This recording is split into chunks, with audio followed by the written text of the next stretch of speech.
Madame la Présidente, chers collègues, je tiens tout d'abord à remercier Faustine Maliard et l'ensemble des services pour avoir mis en œuvre cette délibération.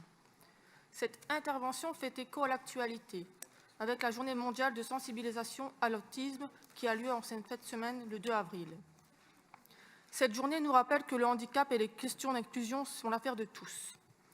Ce premier volet marque notre volonté d'agir de manière transversale en adaptant des dispositifs régionaux. L'aide au transport aux particuliers, la bourse Mermoz, l'aide à la garde d'enfants, les passes numériques, le soutien aux initiatives associatives et les actions éducatives dans les lycées. Je suis particulièrement attachée au volet concernant le monde associatif. Sur mon territoire, je suis souvent sollicitée par des associations créées par des parents d'enfants handicapés pour venir en aide à ces derniers et répondre à leurs difficultés. Qu'il s'agisse d'aménagement, d'achat de matériel ou d'aide financière, ces proches aidants méritent d'être soutenus dans leur investissement quotidien. Je tiens également à saluer l'initiative du restaurant Le Petit Plus à Béthune, que nous avons rencontré. Le chef de cet établissement fait le choix de la solidarité et de l'inclusion en recrutant des personnes atteintes de troubles cognitifs, pour, je le cite, qu'elles soient reconnues à leur juste valeur, et ce malgré les difficultés. En tant qu'employeur, la région a également mis en œuvre des actions pour favoriser l'emploi des personnes en situation de handicap.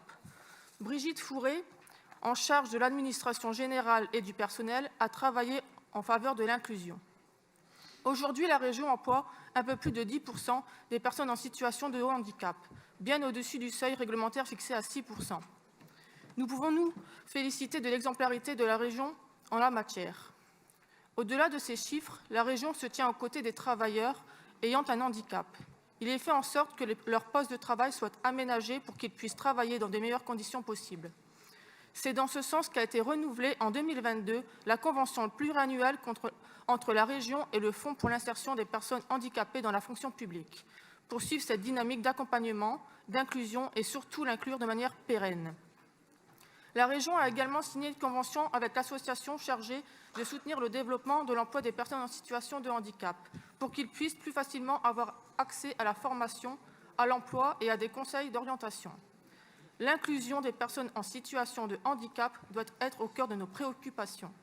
Je salue l'implication de Faustine Maliard et de notre président Xavier Bertrand sur ce sujet depuis des années.